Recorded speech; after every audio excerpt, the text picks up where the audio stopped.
Now guys, welcome to me explaining what you can expect on Basecamp Phase 1 right through to Phase 3. Phase 1 is 4 weeks, Phase 2 is 4 weeks, and Phase 3 is 4 weeks. So I've got the plan in front of me here. I'm just going to describe how the exercises, how the training day is set up for all of the weeks. So let's say week 1, Phase 1.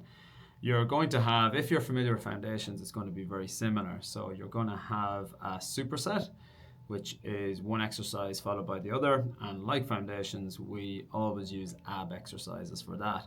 The reason we put the ab workouts at the start is to prep your core for some of the more challenging exercises, whether that's bend exercises like a Romanian deadlift or a squat.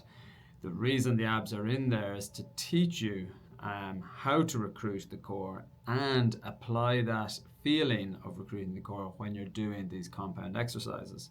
So you're going to see a letter followed by a number. So that's A1, A2. That means you do A1 exercise followed by A2. You're going to see the number of sets and the duration of every rep or the duration of every exercise. So for example, the ab work is often done for time.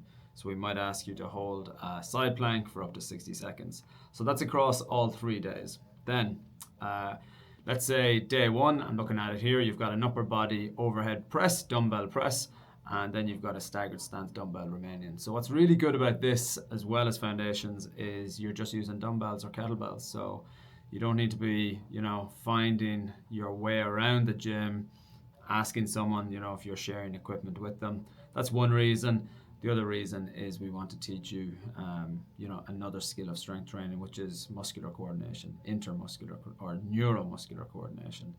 So that's how you coordinate the dumbbell above your head, above your chest, down by your side, whatever it might be. So we've got B1, B2, that's a superset. So upper body, lower body. And then we've got a triple set. So C1, C2, C3. And in this instance, it's single leg work, it's single arm work, and it's more pull work. So we've got like 2 exercises for your upper back and shoulders, and then 1 for your lower body. So that's the same thing. You're going to see that throughout. That's the theme for the first, just double check. That is pretty much the theme throughout all of Basecamp. Okay, so you're going to have a superset on your abs, you're going to have a superset upper body, lower body, and then you're going to have a triple set, which is different movement patterns. What else? The reps are different to foundations. So you're on 12 reps and 3 sets per exercise, which is where the total number of reps comes close to 200, hence the name Basecamp 200. Exercises are getting a little bit more complex, but also very similar if you are coming off the foundations program. So that means you're going to have, single arm work, and on occasions you're going to be doing bilateral work. You're going to have some exercises that are the same from foundations, but what makes it different this time is it's going to be a little bit more intense because your reps are less, which means your intensity, i.e. the weight of the dumbbells and the kettlebells, are going to go up. On this case, there will be some exercises where I talk about just needing, a bench and dumbbells and kettlebells. I'm looking at like a dumbbell step up here, so you might want access to a box. But on the coach's notes, there'll always be a suggestion there if you're not able to get access to a particular piece of equipment on what to do.